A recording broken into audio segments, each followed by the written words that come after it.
Okay, let's go back to the early days of the COVID-19 pandemic. Remember that feeling?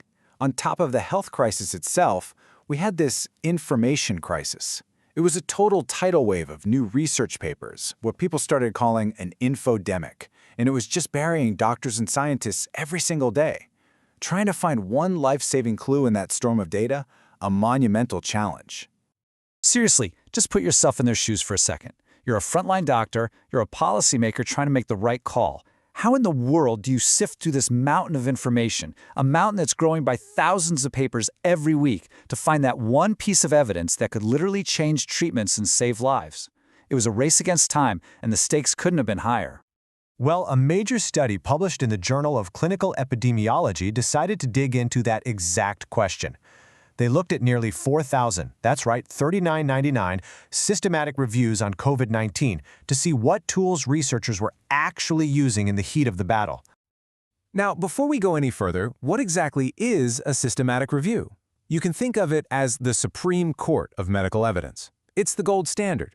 A team of researchers meticulously finds, screens, and summarizes every single piece of evidence on a specific topic. It's incredibly thorough. But, as you can probably guess, it's also incredibly slow.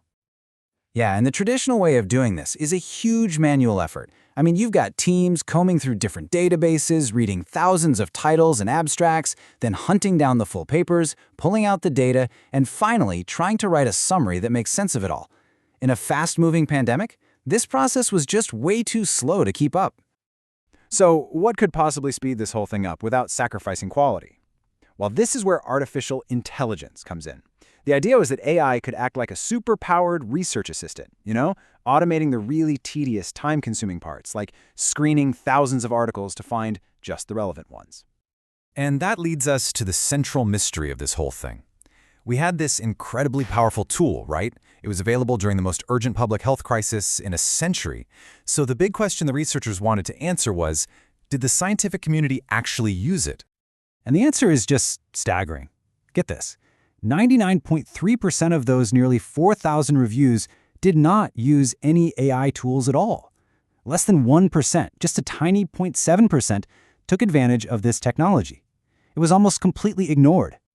But this is where the story gets really interesting. What about that tiny fraction, right? That 0.7% who were the early adopters. The study compared them directly to a control group who did things the old-fashioned way. So let's break it down. It's time for the showdown. AI-powered research versus the traditional method. So, the first major finding was all about impact. The reviews that used AI, they were published in journals with a significantly higher impact factor.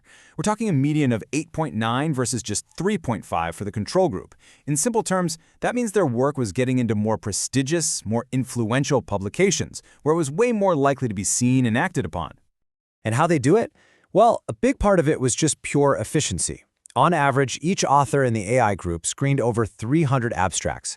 Now compare that to the control group, who only managed about 140. The AI basically more than doubled the screening power of every single researcher. Now, this next result might seem a little weird at first. The AI group actually inspected fewer full-text articles per person, but that's a huge win. It means the AI was so good at filtering out the irrelevant papers right at the beginning that the researchers didn't waste time reading articles that were dead ends. It let them focus their effort where it really mattered. Okay, but let's get the full picture.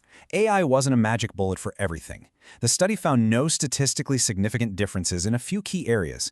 Things like the total time it took to finish the review from start to finish, the number of times the paper was cited later on, and the final quality score. They were all pretty much the same between the two groups.